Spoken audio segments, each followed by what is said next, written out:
Do you like books? I mean, really, really like books? Then you're in the right place. Each week, your host, Sam Hankin, interviews the best of today's top-selling authors and the up-and-coming superstars of modern literature.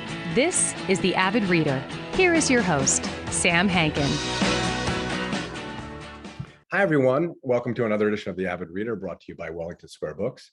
Our guest today is Kate Quinn, author of The Diamond Eye, published by HarperCollins and just released. Kate is the best-selling author of the Empress of Rome series, the Borgia Chronicles, the Alice Network, which is my wife's favorite, the Huntress, and the Rose Code. Historical fiction is not a genre that I am that familiar with, other than Lady Antonia Fraser, and I read hers mostly because she was married to Harold Pinter. But this book kind of sucked me into it. And we can talk a little bit about that, why later. The Diamond Eye chronicles the life and times of Mila Pavlichenko, Lady Death, a World War II sniper for the Soviet Union and really Ukraine and Russia, which is quite prescient. With over 300 kills to her record, she's feared by some, scorned by others, simply for being a woman, and used by a government that needs propaganda to rally an army and nation that is being pummeled by Hitlerites. After becoming a national heroine, she's shuffled off to the USA, a task perhaps more daunting than stalking the Nazi high command. Based on a true story, and I highly recommend Mila's own memoir, which Kate relied on a good part as a gloss on this work, or vice versa. In our country, she hobnobs with celebrity from Eleanor Roosevelt to Charlie Chaplin and Laurence Olivier. She's constantly tortured by a real pain-in-the-ass husband. She shows herself to be a strong, moral, loving, and funny woman in a man's world. Hers is a story that is strangely current in a world that now resonates in many ways with the world Mila lived in. So welcome, Kate, and thanks so much for joining us today. Well, thank you so much for having me. So glad you enjoyed the book. Yes, very much so. Well, you heard me say that I'm a relative naive with regard to the genre that you've made your own. So indulge me and my listeners with a bit of a primer, especially given your honest and enlightening author's notes at the end of your works. Well, as far as historical fiction goes, I see it as it's a companion art to, being an actual historian. I would never call myself a historian. I'm a storyteller first and foremost. But the wonderful thing about historical fiction is that it can enlighten parts of history that a historian really can't touch. When you are a historian, you need to take a side. You need to be, forthright about, well, history leaves a gap here, so we do not know what happened. As a novelist, you have the leeway of being able to conjecture, to guess, to, decide, all right, well, what if? And that can lead us to some amazing places. So I tend to think of historical fiction as being a way to prime people's interest in history, because so often history is taught the wrong way, frankly. It's taught as a dull, dry, boring list of dates and events and laws. And what people miss, especially young people, is that the past is, all about people who feel the same things as we do. They're motivated by the same basic human urges. And once you start seeing that history really just is this gorgeously colored mess of human emotion, human action, human folly, then you can start to relate to the past so that it becomes more than just, that list of boring, dull dates that you had to memorize for a test. So I always like to think that good historical fiction will send people down the rabbit hole, reading more to find out what it is that really happened and what did not, which is why I do rely very much in the author note to try to help people parse, this is what was real, this is what was fictional. Now go forth and look up more on your own. Yeah, and it's interesting because I've read the memoir, and it's interesting, and we'll talk about it, recognizing what actually really did happen. I interviewed Eric Larson and I said something about, historical fiction. And he goes, it's not historical fiction. If it's in quotes, it was actually said. So now that kind of makes me realize, because he got mad at me. Well, it is that line of, where is what is fictionalized and what is true. It's always a little bit of a bit of a gray area for historical authors, because we're sort of playing on that line all the time. But, it is a great deal of fun, when you can look at something like Mila Pavlichenko's memoir, as I did, and find things that were absolutely stranger than fiction. things that, the average historical author would not dare make up. And those are, the things that make it into the book. And you think no one's ever going to believe that that really happened, but it did. I know, I kept going back and forth. But it is funny how it was, your book is kind of prescient, because here we are with Ukraine and Russia. And it reminded me of the old man with the pipe, Vartanov, because his views about Russia were exactly the same as Ukrainians' views about Russia today. Oh, yes. It's one of those things where, I just read another ARC of a book that's going to be coming out not long from now. It's called The Memory Keeper of Kyiv. And that is about the famine that Ukraine was put through, which was a man-made famine where Stalin essentially starved much of the country quite deliberately. So there was, anti-Stalinist, anti-Russian feeling in Ukraine all the way from, the 20s and 30s for very good reason. Mila is a little bit different because she was a city girl, and she, in the cities, communism had a stronger hold. So she was more of a believer. And so I had to take that because that's what the real woman did believe. But, she was Ukrainian. She was Ukrainian. She fought her battles on Ukrainian soil in defense of Ukrainian people. And, what I've been very proud to see is that Ukraine has very much claimed her as one of their national heroines. Anytime you see an article online about, oh, Lady Death, the famous Russian sniper, you will always see a comment in the comment string of someone saying she was Ukrainian, not Russian. And they're correct. She fought for the Red Army, but she was Ukrainian, and her country has claimed her for one of their own, for which I'm very proud and glad that they did, and that they continue to do so, because I do honestly believe that if she were alive today, she would absolutely be one of the civilians that we have read about, that we have seen pictures of, who are doing their fight for Zelensky against the invading Russian troops. I do believe she would be right there on that front line. I know, and it's funny because when I recently read about how the Ukrainians have killed 11 Russian generals, I could just imagine her, you could easily see her with her sniper rifle on a rooftop somewhere, and she would be probably picking generals off. Well, so some of the things that, and this is where we were talking about, if we talk about her husband,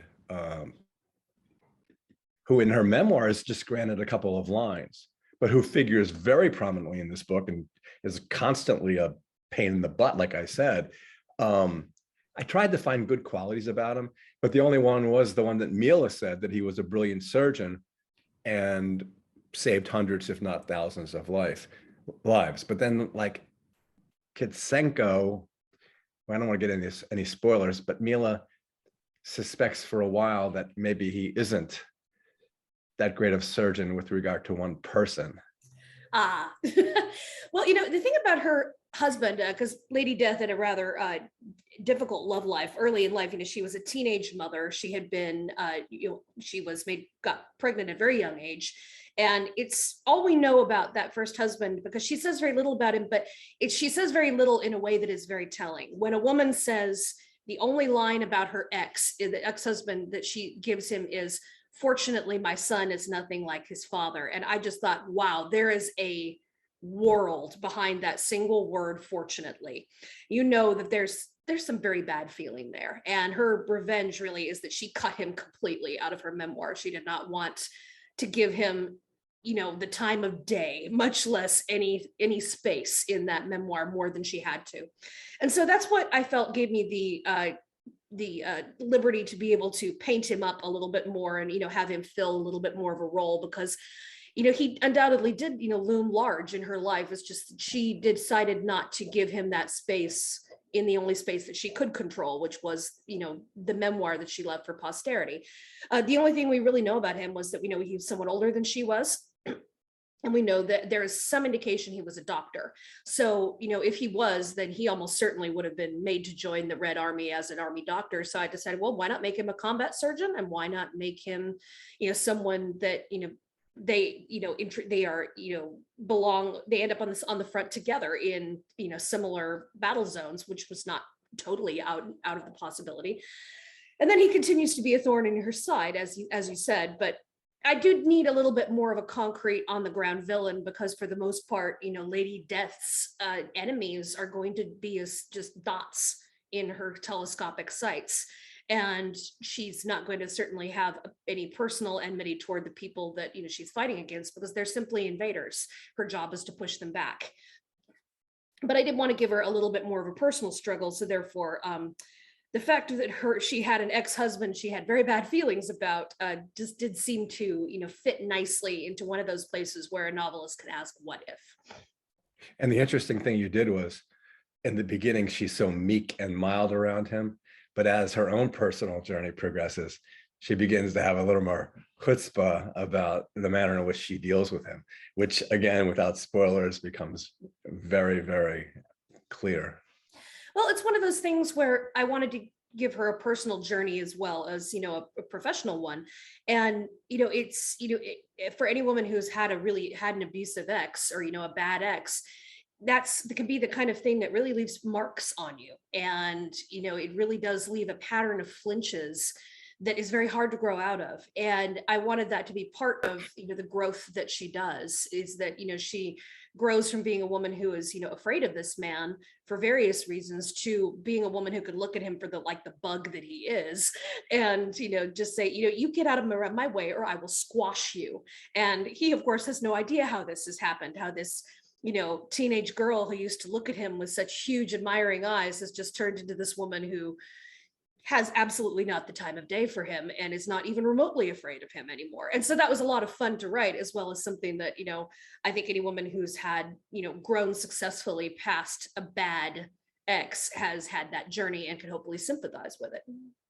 Yeah, it's like at my bookshop, when our book clubs, and this will be a book in one of the book clubs, I've said this before in interviews, I call it Fight Club, because they'll get on one side of the table and the other, and they'll go, I can't believe she didn't, or I can't believe he's such a, and I love when they do that, because I think it's great for a writer too, because that's what you want readers to do, right? Yes, exactly. And, I don't mind if, feelings run high about books, because they should, that's great if a book manages to, inspire a really spirited discussion. So I hope there is a Fight Club about this one. Hey, here's something I just thought about. Throughout the book, you're very careful to say Hitlerites, which is not a term I'm familiar with. And I always wonder, okay, why don't they just say Nazis?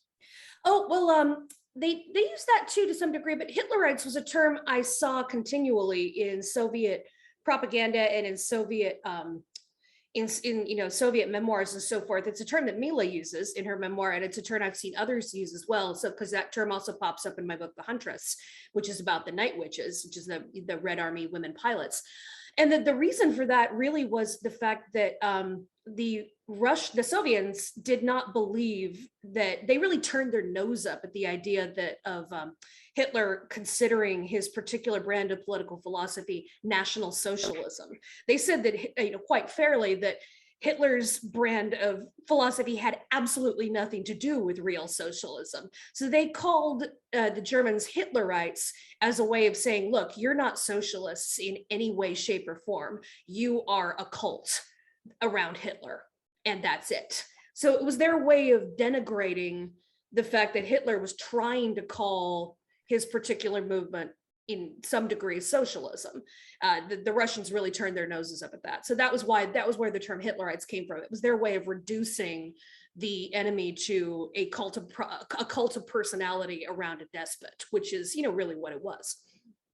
I thought a lot about cult of personality, especially when we got into Roosevelt, and the fact that I've always felt so sorry that he didn't live, as she says, to see the end of the war. But it's true, you think of the Yalta Conference and you think, Roosevelt and Churchill already hated Stalin, but they had to be with him. Yes, and that's where it was really one of those things politics makes for strange bedfellows. I am no apologist for Stalin. The man was a monster. He killed so many of his own people as well as the enemy. But the fact was, it is a very plain fact that without the alliance with the Soviet Union, who knows how World War II would have fallen out, because really one of Hitler's, perhaps his largest mistake was the fact that he decided to invade the Soviet Union because, and it's something I get into in my author note, but, the common, sort of saw is that, World War II was won with British intelligence, American steel, and Soviet blood. And that there's a kernel of truth to that. The fact is that without the Eastern Front absorbing so much of Hitler's manpower, resources, ammunition, everything, without the millions that they soaked up on that side, who knows if the Western Front could have been won? Who knows? Because there was so much that had to be diverted into this huge land that just kept sucking up everything that Hitler could throw at it. And without that, I think you could make a very good case that the West could not have won. That there would not have been the time that which Russian blood bought for American steel and British intelligence to have their chance to a fighting chance to win. So it is one of those things where, it's a little difficult nowadays. And even back then to think about, the Russians or the Soviets as being good guys, because the Cold War was launched so soon afterward, where very quickly Stalin became the bad guy. But when you're talking just about World War II, you have to acknowledge the role that they played in defeating Hitler and the fact that we might be in a very different world without them. Yeah, and the idea is if he had just kept the agreement that he double crossed the Russians with, he just kept that agreement, Stalin probably would have hung with him.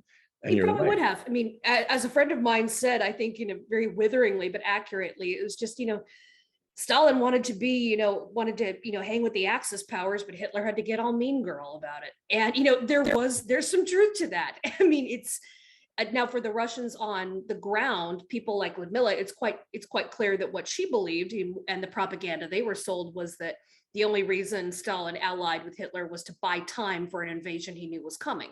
And that's what she would have believed, because that's what they would have been told. And we've seen firsthand how Russian propaganda even now continues to have a real stranglehold on what the national populace is informed. It's even more of a stranglehold back then, before there was social media and other ways of getting around what the official censors are saying.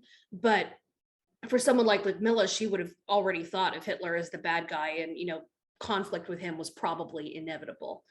And so by the time they invaded, it was like, well, here it is. We were already anticipating war, and now we're at war. It's funny, you mentioned propaganda twice. And then I thought of the juxtaposition of what you write, and then the slacker hack guy who wrote the pamphlet that she just disavowed completely, just like the photographer wanting her to be up in the tree. She had a lot of call to interact with propagandists, because she was thrust rather unwillingly into the light of being a heroine right around the time she had her, was racking up tally up north of 250. And, suddenly she was being asked, pose for photos and give speeches and, talk about her life. And she was not very happy about this. I mean, she said, I'm just a soldier doing a job. I am not a national heroine. I don't see why you're doing this. And you're talking about it all wrong. I mean, she was very annoyed at the liberties that they took, to talk about what she did. And, so that was really made for some of the funnier moments in her memoir, which were a lot of fun to do, where she was saying like, why do they have me like sitting in a tree? I wouldn't be in a tree out here anyway to make a nest. This is completely wrong.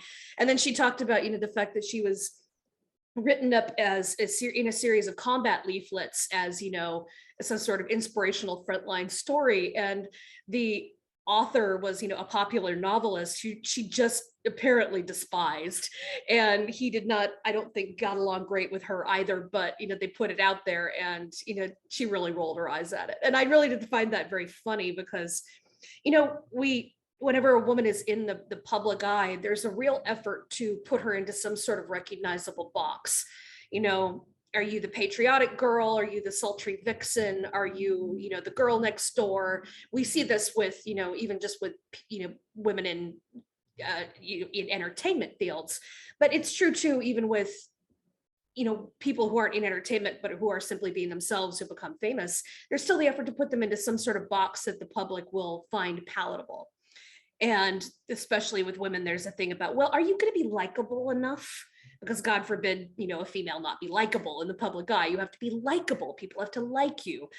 And that was something she encountered in America as well, where one of the first things that was said to her was, well, I don't know if the American public will find you likable if they understand that, you can see the faces of the people you kill through your sights. And she's having to explain that you do realize this is a war, right? I mean, where does my being likable come into this? And, that was a real frustration for her, dealing with both press on her own side and, press in America.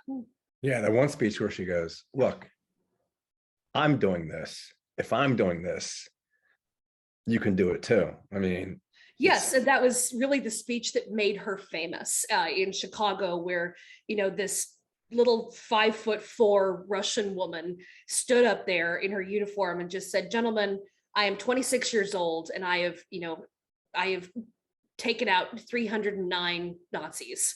Don't you think, gentlemen, that you have been hiding behind my back too long? And that challenge she just threw down, and there's a moment of silence, and then she got a standing ovation.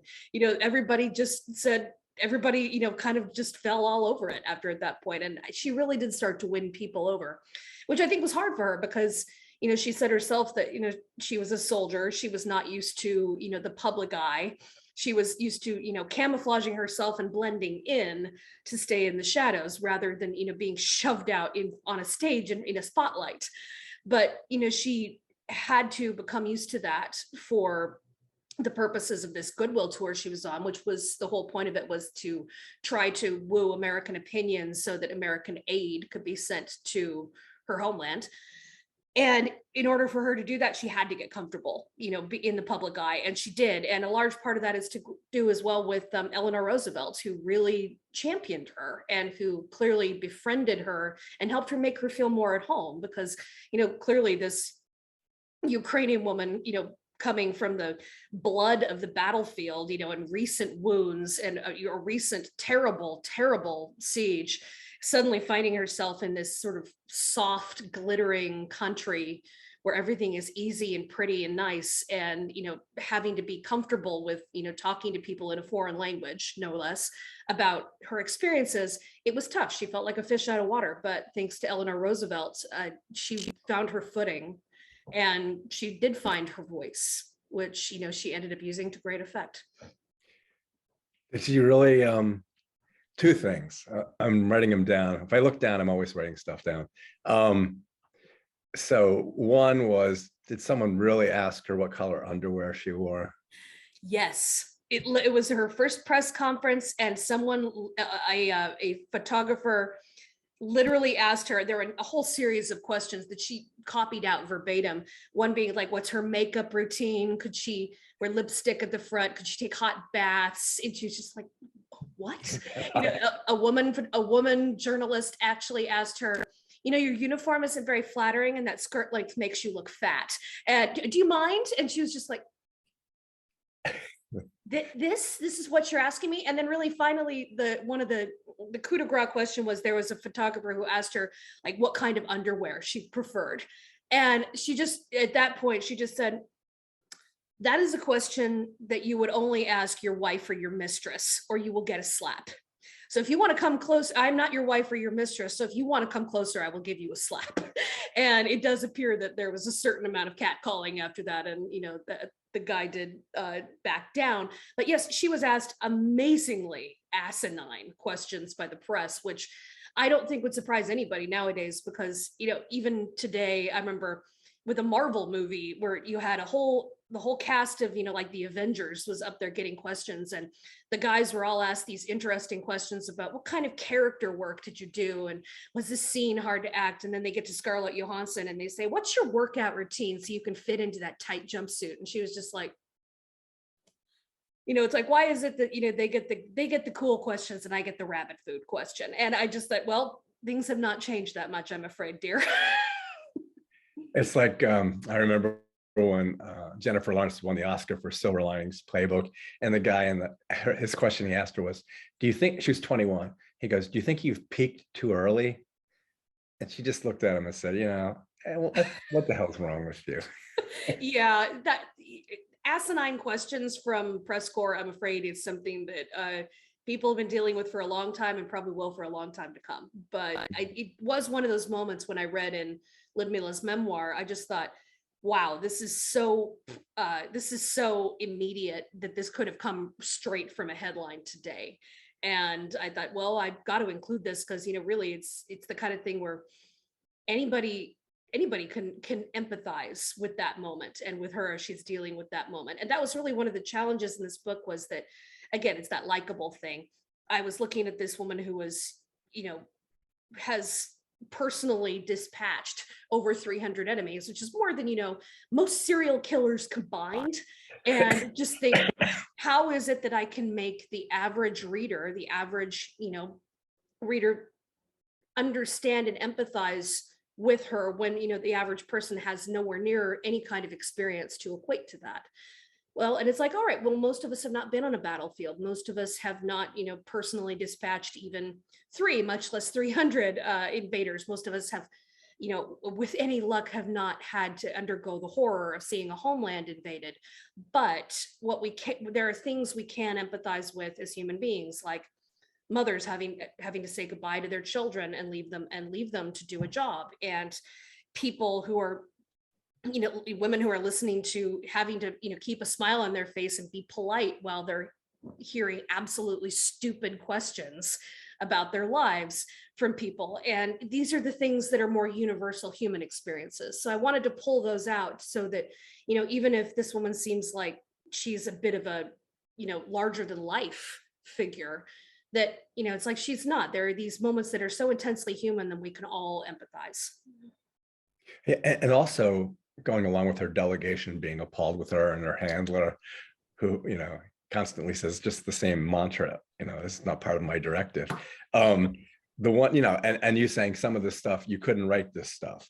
And that's where the author's note comes in handy, because did that really happen? Did she really fall out of the canoe? Did Eleanor Roosevelt really hem her pajamas? Is that? Yeah, that actually came right from her memoir, where there was a wonderful thing, and there are a few wonderful scenes with Eleanor Roosevelt that were so good that I knew I had to include them. One being when Eleanor gave her a ride in her little convertible to a dinner party in Washington, D.C., because they ran out of seats in like the embassy car. And, literally a woman with the nickname of Lady Death, who you can guess is not scared of very much, is clutching the door as Eleanor Roosevelt is like bulleting through Washington, D.C., and is thinking, oh my God, this woman is a lunatic. Slow down, slow down. And as they're talking about policy and how they're going to, present her at the party. And that was one I loved. And then another one was the way that Eleanor played tour guide to her on part of her, driving her tour through the Midwest and through the heartlands, and was, pointing out the countryside. And Ludmila ended up falling asleep in this bulletproof limousine with like her head on the First Lady's shoulder. And then the First Lady's waking her up saying, "We're here now, dear. You need to give a speech." I just thought it was so cute. It was great. And then the one you referred to was the third scene I really wanted to include, which is when Ludmila and a number of the other student delegates have been invited as guests to the Roosevelt estate on the Hudson, which is sort of like the private estate. And Ludmila went out early in the morning and took a canoe out on the water and ended up falling in, because the canoe tipped. And so she comes out soaking wet and shivering, and Eleanor Roosevelt happened to be, looking out, the window and saw her crossing in the, soaking wet, crossing the grass. And just said, "Oh, get in here. You're going to catch your death of cold," just the way any scolding mother does. And there literally was a scene where, Eleanor, shooed her into the bathroom and told her to get dry, and then brings out a set of like pink pajamas and starts hemming them because, Eleanor Roosevelt is nearly 6 feet tall and Ludmila was only about 5'4". So she's, hemming these pajamas and, passing them over, and the two of them are talking about clothes and, common interests like books and movies, and probably about policy, about all kinds of things. And this takes long enough that FDR comes in looking for why his wife is late to lunch, and he literally finds his wife there in the bedroom, like sitting on the bed, with hemming a pair of pajamas, while there's a Ukrainian woman sniper wrapped in towels sitting on the other side of the bed, and the two women are having this animated discussion. And I imagine his reaction was just like, this you don't see every day. But that really was a scene from the book, and from the memoir at least. And I thought that was just so delightful that I couldn't help but include it. And, for people who think that wouldn't have happened, I've read a lot about Eleanor, and she really did have a gift for being able to reach across incredible divides, she herself being a woman of great privilege and birth and money and stature. And she really did have a gift for being able to reach past that and over that to make connections with people who were very unlike her. And over you see that in her history, in the people that she befriended. And she really did have a sort of delightful informality about her. I remember one of the other women in the White House, I think Frances Perkins, who was FDR's labor secretary and, the architect of the New Deal. She was quite a bit saltier and more formal. And she said she could be a little appalled by how informal Eleanor could be, like almost this pajama party attitude that she could, atmosphere she could create around her. But she said, it works. Eleanor had the press eating out of her hand, and, she had that ability to make friends. So I just thought, all right, that really does strike me as it was likely to have happened. So I'm going to use it. And it really was just too delightful to think of, not to think of the fact that you have a Ukrainian woman sniper and the First Lady of the United States in this sort of like slumber party atmosphere where they're actually bonding over, even small things and large things, and, the great effect that had for both their countries. And when you say large things, two of the most poignant, at least for me, scenes with Eleanor would be when they were driving and they may not have been driving, but they did talk about racism. And that was interesting. And the second one was their second encounter many, many years later when they embraced in her home country. That was something that, again, history gave me, and I knew that would be my very last scene, because these two women did know each other, and we do know they had a chance to meet in the 1950s. And, they hadn't seen each other for something like 15 years. And it is recorded that when at this time it was reversed. Eleanor came to the Soviet Union to, on a goodwill tour of her own. And she did look Ludmilla up. And the two of them at first, were sort of hemmed in by, NKVD people and various minders and guards, and that was a little awkward. But then they finally had the opportunity to really meet. And it is recorded that they absolutely fell into each other's arms with hugs. And, I can't believe it's been so long. And they went to Ludmilla's apartment and they sat down and had a good old chat. And I thought, that has to be my very last scene, because, this friendship, it is clear, did endure. And there was, quite a lot of, there was some writing back and forth. They continued to correspond even after, even during those 15 years when they had been separated. And, so clearly there was this bond that was formed, and that was important. And I think it's a real testament to the fact that, Eleanor did, as I said, have a real gift for making friends of all kinds. I was thinking that what made me think of it is, her husband over there. And then that goes back to the manner in which is what you do for a living, is creating that amalgam of two people, two lovers, that was fascinating. Plus it was so nice the way their relationships were great. She being superior, and the fact that this guy is her shadow. There's a closer relationship between the two snipers almost than there is with their subsequent relationship. You know what I mean? Well, it's something that I learned about, where you have, like today, you might call it a spotter and a sniper, but even today in the modern day, snipers work in pairs. You have a spotter and you have a shooter, and that relationship is very close. And it would be even closer during wartime when, so much blurs together and you're fighting side by side. And it was something that, I ended up really making a conjecture about, because there were rumors about her where some people said that, her frontline relationship was with her partner, and some people said it was with her lieutenant. And I honestly wonder if two different men got confused into one, because, because this relationship she had with her partner was whether it was romantic or not, would have been very, very close. I mean, they would have been as close as two people could possibly be. And yet she doesn't say anything about him after the fall of Sevastopol. I don't even know if he lived or died, which I found was interesting. And then also, I thought it was interesting that although she married again after the war, we know nothing about her husband except his name and his birth date. So I wondered, like, why didn't she talk about him either? Because these are two men who would have been so important to her. And so in the end, I ended up conflating them so that we meet the man who's going to be her husband eventually on the front line. And I made him her partner because we know very little about that man either, except that these men would have been some of the most important in her entire life. And so I conjectured that, well, to pay honor to the fact that we do have some sources that say she was involved with her sniper partner, I made sure that, I did bring that out without cutting out the other relationship that she had as well. So there's a little bit of a love triangle that happens, but it's not for those watching, it's not the annoying kind where it's, like the Twilight thing where you have the girl who can't make her mind up and two guys who are totally apparently fine with that. It's more like a situation that erupts between three people who are all adults and who can all be friends after, a choice is made, and that war still has its way of upsetting the balance. So tried to avoid spoilers there, but that was a little bit of a conjecture that I had fun making about.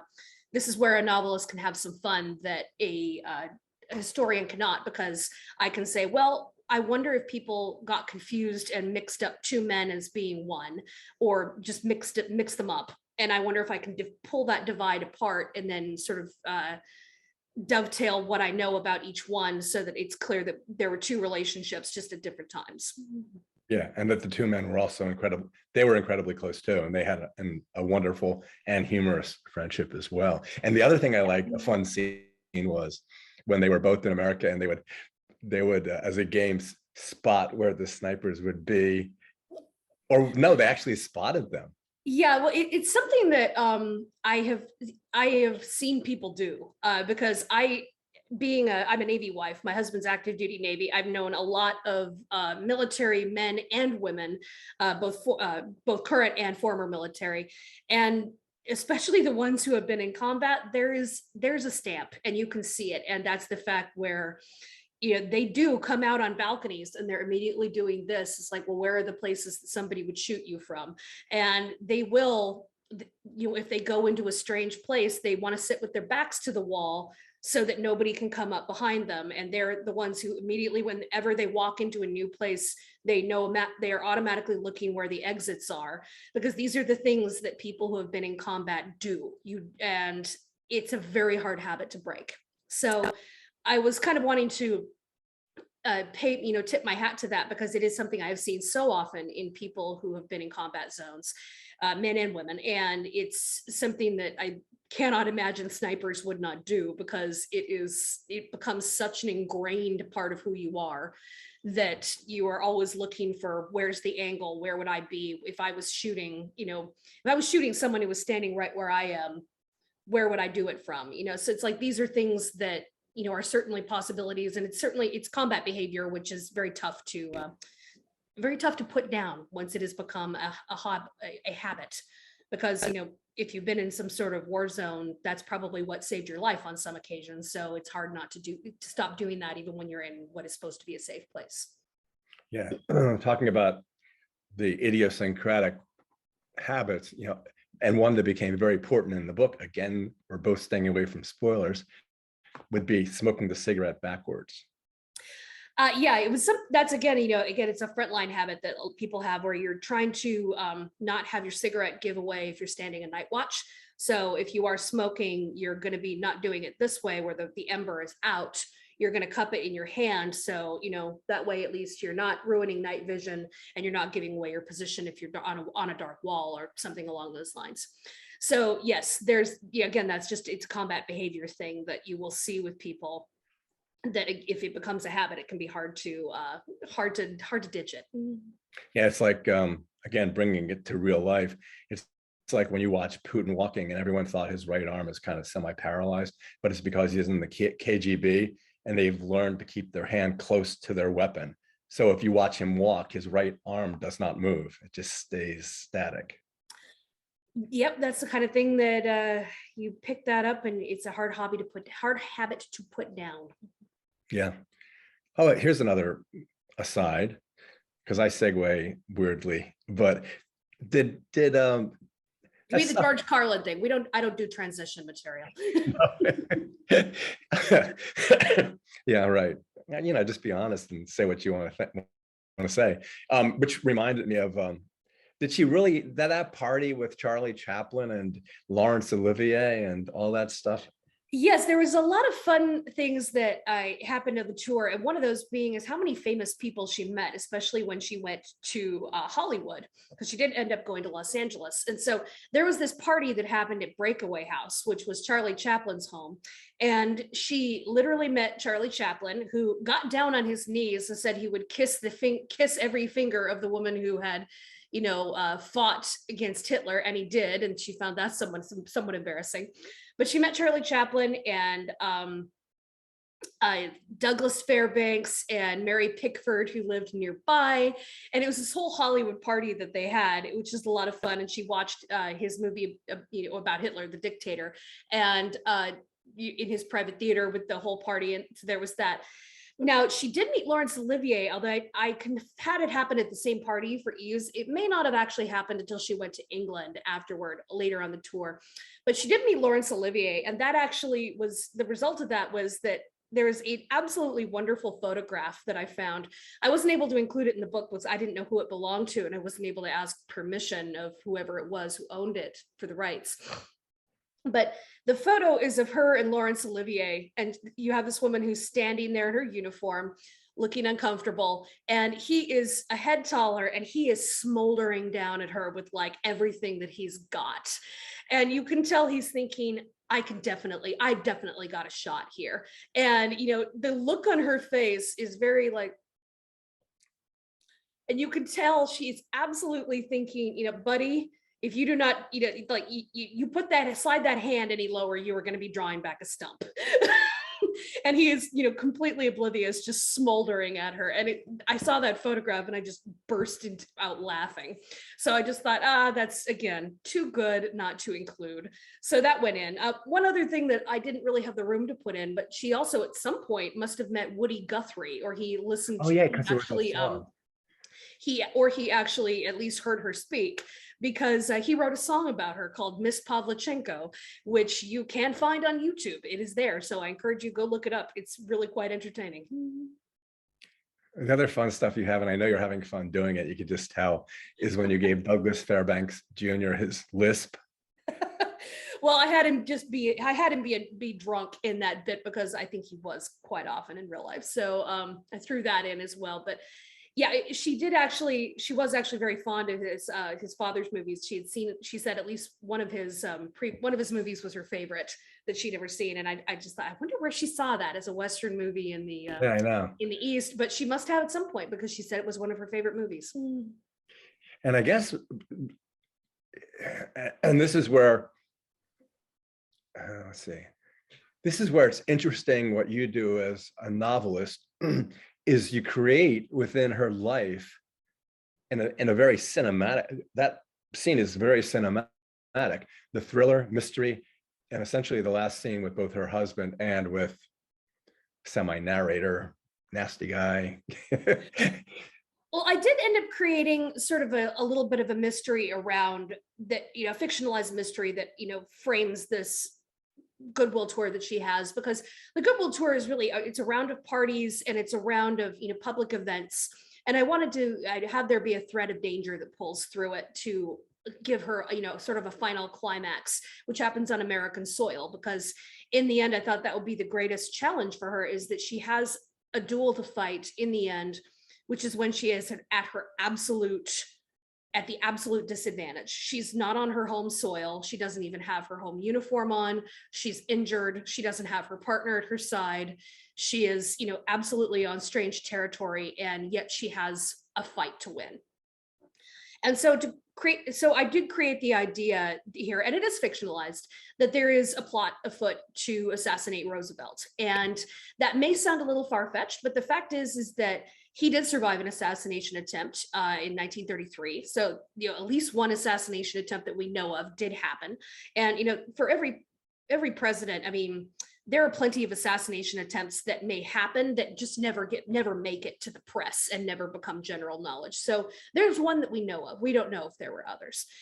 One other thing I did find interesting was that there was also at one point a coup that was intended to remove Roosevelt and put in a military dictator. And it was a coup behind which was reportedly some of the biggest names in American industry, big money names that we would absolutely know, people who were not happy with with his New Deal, with his treatment of millionaires, people who were not happy with his involvement with, getting America involved with the war in Europe.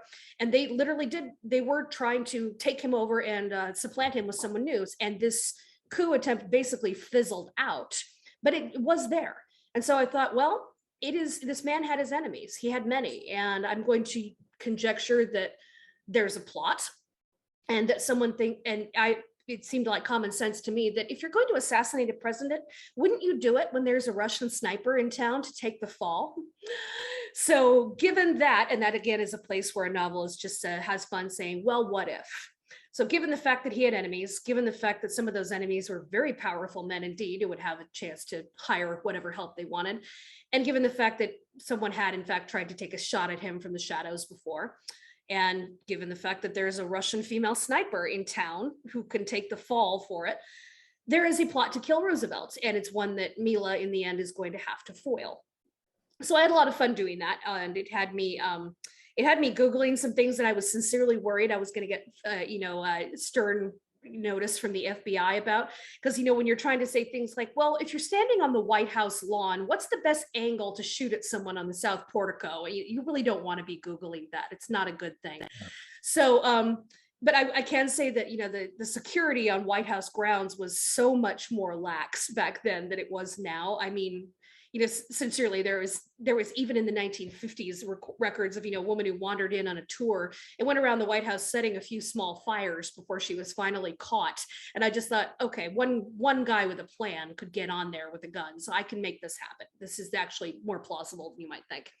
So I do have a final, confrontation that happens between an assassin who is supposed to be taking out Roosevelt and who wants Mila to take the fall for it.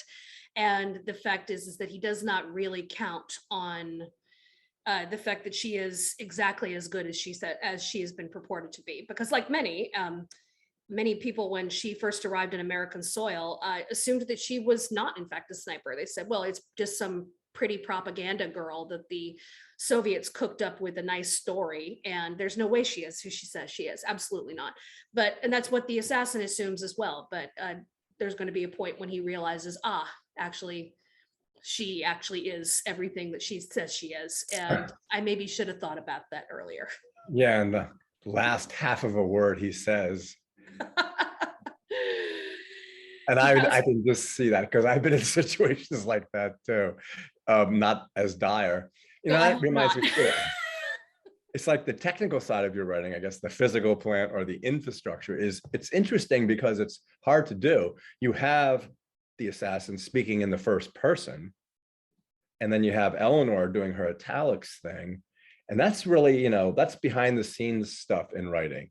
And it's hard to do because you're switching persons with different characters. How do you do that? I mean, what made you have those voices speak in that particular way, especially italics, and then this guy talking to himself? Oh, and then when she says, "Watch now." Well, it's fun to play with that because, I knew Mila was going to be in the first person. She speaks as I, and I also knew that she was in a sense telling a story because, even from the beginning, it's clear that it's a little bit shaped by the memoir that she wrote. And I wanted there to be able to be some understanding for the reader to understand that sometimes there are things that are in her memoir that are shaped by propaganda or that are shaped by secrecy. Even a memoir does not tell the whole story. And I wanted to get that clear right from the beginning so that, those who know her memoir well can know that, like, all right, this is a little different from her memoir. She's saying what happened, but she's also saying that there are things that happened that didn't make it into the memoir for various good reasons. So given that she's right from the beginning sort of telling a story, I somehow thought that, no, she is going to be truthful. She's speaking as herself. She's using the pronoun I, but she's also occasionally breaking the fourth wall and addressing the reader and saying, okay, do you want to see this? Watch this. And she does that occasionally just because I do see this as a little bit of storytelling on her behalf, so that sometimes she does have that ability, a little bit like a Shakespeare hero, to turn to the audience and address them directly. And so that was just, it felt right, right from the beginning when I was writing her. And at first I really thought this was just going to be a book with one point of view, only hers. But then I realized that I did need, something with that additional bit of tension and danger to the end. So the idea of having the marksman come in as, a periodic viewpoint seemed like it would be a smart idea, but I didn't want him in first person the same way. So he'd have to be in third. It's always he, not I. And I thought even from the beginning too, that I wasn't going to give him a name. He was just going to be the marksman. And, because in a sense, in America, we have this idea of, the assassin, who's overlooking the grassy knoll, as it were, that's an iconic image. And it is such an iconic image of American life from, the Kennedy assassination and so forth, that even when we know the name of the assassin, the whole idea of a presidential assassin sort of looms nameless and iconic all by itself. So I knew this man was not going to have a name. It was just going to be, he slides in and out of a variety of other various identities, and he himself remains a bit of a cipher. And I kind of liked that. And then I had the idea too of putting in Eleanor as a little bit of a commentator on things, just in a very small way. And again, I thought I'd give her I would again put her in third person, so it's always she, it's Eleanor. But the fact is that Eleanor wrote so much in her life. She had her My Day columns, which have all been digitized. I read so many of them. She did have this very folksy, at home, I am going to tell you about my day, sort of attitude. And I thought, so somehow when I started writing little snippets from her, just to add those final bits of commentary to the proceedings, those came out as I as well. And the reason I really wanted to include that was because, FDR is such an iconic figure himself, he, with the confidence, the man, in the wheelchair, who did not allow any of his disability to slow him down even remotely in his job of leading the country. This confidence that he had, this wonderful voice, the cigarette that always was jutting out, he had this, wonderfully invincible attitude, but privately, he had his own struggles. And I wanted Eleanor's inclusion as a viewpoint so that we could a little bit see the man behind the monolith. So it became about getting that glimpse into him, so that the reader could care about him, not just as, well, he's the president and we need to care about whether he dies because he's the president and that's it, but also let's care about the man who has overcome so much to be exactly the right man in exactly the right place and time. And let's care about him personally.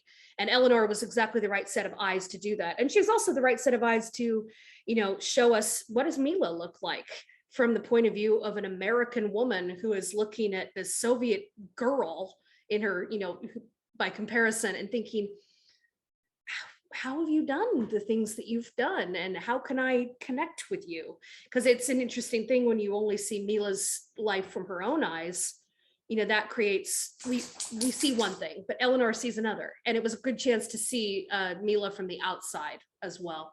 So all of those just seemed to sort of pull together rather nicely once I finally figured out how to put it together. And the other 2 points of view are really much smaller. Really, in this book, it is almost all Ludmila's point of view.